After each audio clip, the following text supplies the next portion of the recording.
اور ثبوت جرم کے جو ذرائع ہیں وہ بھی تغیر پذیر ہوتے رہتے ہیں. لہٰذا شریعت کی سزاؤں کو اگر ثابت کرنا ہے چار گواہان والی بات کی جاتی ہے، خاص طور پہ جناب جبر کے کیس میں چار گواہان کا کہا گیا تھا، وہ کیا ہے سر؟ وہ کیا ایک شریعتی شرط ہے یا وہ بھی علماء کی ایک یوں کہہ لیں کہ انہوں نے ایک ڈیوائس کیا تھا میکنزم کہ 4 گواہ ہوں گے تو پتہ چل پائے گا کہ زنا ہوا یا زنا بالجبر ہوا؟ ان 5 جرائم میں سے ایک جرم ہے زنا کا جرم، جس میں اللہ تعالیٰ نے یہ بتا دیا ہے کہ زنا کا جرم جب ہوتا ہے، ہم کسی شخص پر زانی ہونے کا الزام لگاتے ہیں تو یہ کوئی معمولی الزام نہیں ہے، یہ اس کی عزت، اس کی توقیر، اس کی حشمت، اس سب پر سوال اٹھاتی ہے. لہٰذا یہ الزام لگاتے وقت اس وقت تک زبان نہیں کھولی جا سکتی جب تک 4 گواہ موجود نہ ہوں. اس کی وجہ کیا ہے؟ اس کی وجہ یہ ہے کہ اسلام اس جرم کو چھپانا چاہتا ہے، اس کی پردہ پوشی چاہتا ہے. کوئی شخص اٹھے کسی شخص پہ الزام لگا دے، اس کی عزت پر کوئی حرف نہ آئے. یہ قاعدہ مقرر کر دیا ہے کہ اس جرم میں رپورٹ بھی نہیں ہو سکتا جرم اس وقت تک جب تک 4 گواہ نہ ہوں. لیکن میں آگے بڑھ کے کہتا ہوں کہ 4 جھوٹے گواہ مل گئے ہیں اور انہوں نے کسی شخص پہ زنا کا الزام لگا دیا ہے، تب بھی جرم ثابت ہوگا تو اس پر کوئی حد جاری ہوگی. یہ 4 گواہ ثبوت جرم کی شرط نہیں ہے، بلکہ یہ 4 گواہ اس جرم کو رپورٹ کرنے کے لیے ضروری ہے. اور دین نے ساتھ یہ بھی بتا دیا ہے کہ اس کے بعد اگر یہ ثابت نہ ہوا کہ زنا کیا گیا ہے تو پھر قذف کی سزا ہے جو ان پر جاری کی جائے گی جنہوں نے یہ جھوٹا الزام لگایا ہے. بالکل صحیح. اچھا، اب حسن الیاس صاحب، ایسے معاملات میں جہاں پہ ڈی این اے کو، سیمن ٹیسٹ کو سیکنڈری ایویڈنس کہا جا رہا ہے، کیونکہ ابھی اسلامی نظریاتی کونسل کے بھی اس حوالے سے کچھ ریمارکس ہیں، سابق جو اسلامی نظریاتی کونسل تھی اس کے، تو سر کیا اگر جیسا آپ نے کہا کہ تغیرات آتے رہتے ہیں جرم کے ساتھ ساتھ اس کے ثبوتوں میں بھی، کیا ان ایویڈنسز کو، ان ثبوتوں کو پھر فرسٹ ہینڈ ایویڈنس مان لیا جائے آگے چل کے؟ کہ جب یہ بات واضح ہو گئی کہ دین نے ثبوت جرم کا کوئی قاعدہ مقرر نہیں کیا، تو اب یہ پوری کی پوری بحث دین کے دائرے سے نکل کے علم اور عقل اور قانون کے مسلمات کے دائرے میں آ گئی ہے.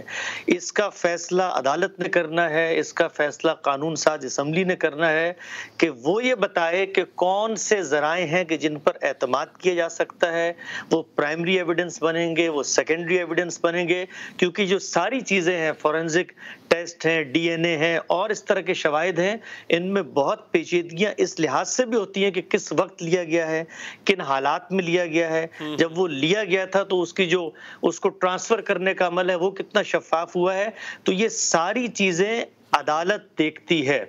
دین کا اس معاملے میں کوئی تعلق نہیں ہے کہ وہ یہ فیصلہ کرے کہ یہ پرائمری ایویڈنس ہونا چاہیے یا سیکنڈری ایویڈنس ہونا چاہیے.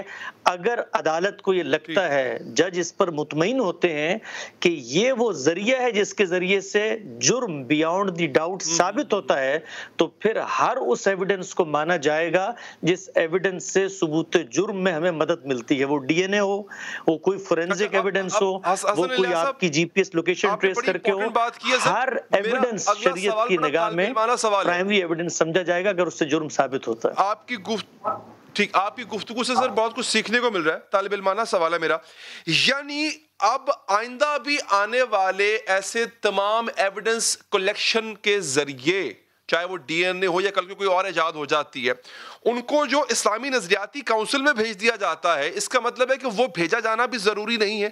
اور اس حوالے سے جو کبھی فتویٰ دے دیا جاتا ہے یا فتویٰ مانگا جاتا ہے، اس کا مطلب ہے کہ اس کی بھی ضرورت نہیں ہے، اگر میں صحیح اس کو انٹرپریٹ کر رہا ہوں سر آپ کی گفتگو کو. تو بالکل ایسا ہی ہے. اصل میں دیکھیے اس میں غلط فہمی کیا ہوتی ہے. غلط فہمی یہ ہوتی ہے کہ ہمارے اسلامی فقہ کے ماہرین نے اپنے عہد کے لحاظ سے ثبوت جرم کے بعض قاعدے کلیے کتابوں میں لکھ دیے گئے ہیں. مثال کے طور پہ ہمارے ہاں آپ فقہ کی کتابیں اٹھائیں، آپ کو ملے گا قسامہ کا طریقہ.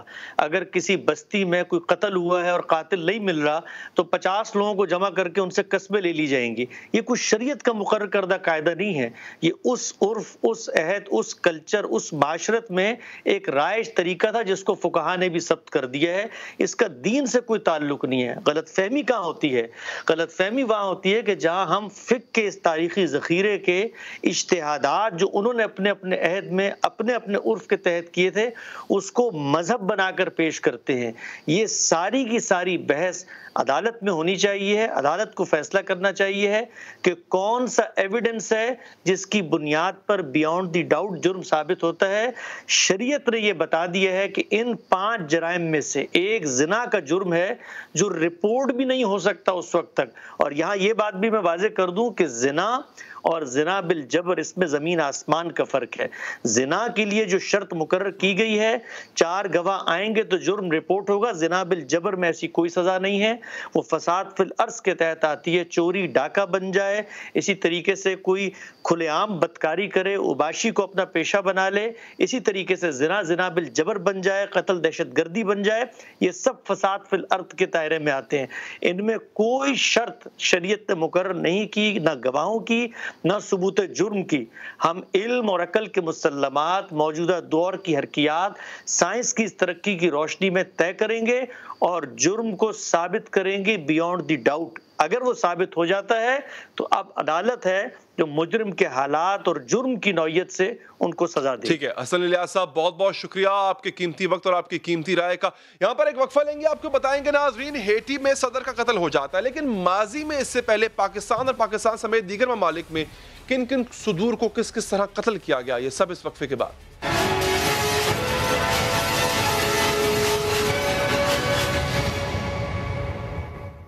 ناظرین، اقتدار کا کھیل موت کا کھیل بھی ہوتا ہے. کب کس وقت حکمرانی گلے کا پھندا بن جائے، اقتدار کی غلام گردش موت کی وادی بن جائے، پتہ ہی نہیں چلتا. اور خبر اس وقت ہوتی ہے جب کسی قاتل کی چلائی ہوئی گولی جسم میں پیوست ہو چکی ہوتی ہے. گزشتہ روز ہیٹی کے صدر کو نامعلوم مسلح افراد نے گھر میں گھس کر قتل کر دیا.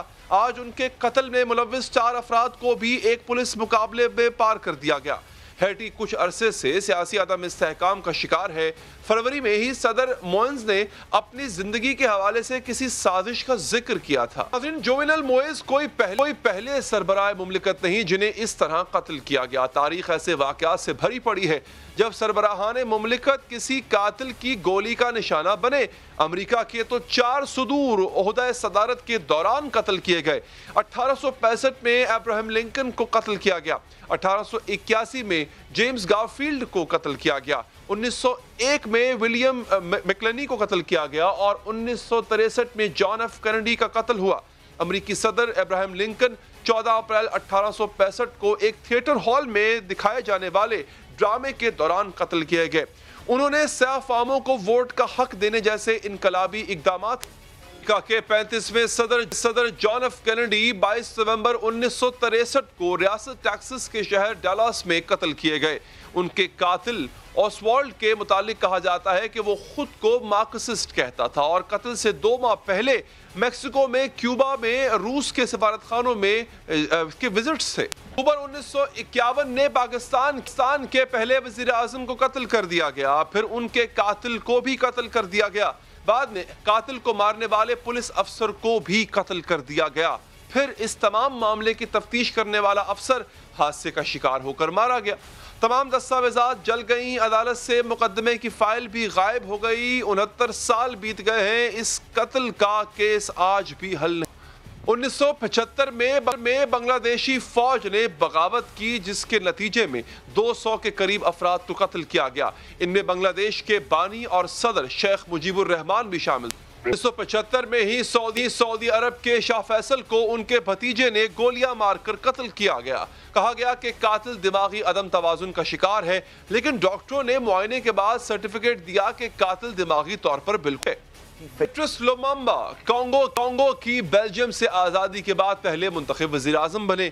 انہیں CIA نے ایک فورنزک اسکواڈ کے ذریعے قتل کرا دیا. پیٹرس کے قتل پر لکھی گئی کتاب ہے ڈیتھ ان دا کانگو. اس میں ذرائع کے حوالے سے لکھا گیا ہے کہ امریکی صدر آئزن ہاور نے پیٹرس کے قتل کا حکم دیا. اکتوبر 1981 میں مصر کے صدر انور السادات کو اس وقت قتل کیا گیا جب وہ ایک فوجی پریڈ کا معائنہ کر رہے تھے. بتایا جاتا ہے کہ یہ قتل فوج میں شامل مصری اسلامی جہاد کے افراد نے کیا جو اسرائیل کے ساتھ سادات کے مذاکرات اور نظریاتی تنظیموں کے خلاف کریک ڈاؤن کے اکتوبر 1984 میں بھارت کی وزیر اعظم اندرا گاندھی کو ان کے 2 سکھ محافظوں نے قتل کر دیا۔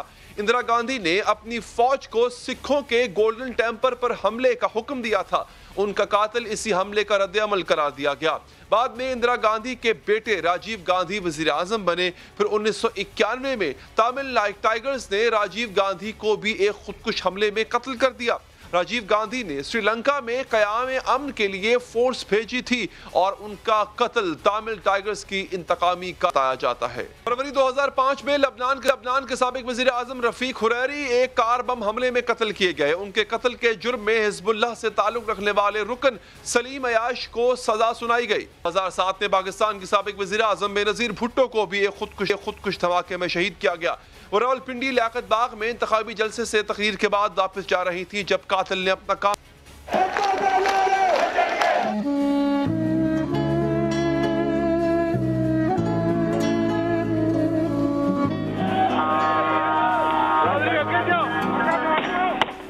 یہاں پر ختم ہوا چاہتا ہے۔ دیجیے اجازت، اللہ نے کے بعد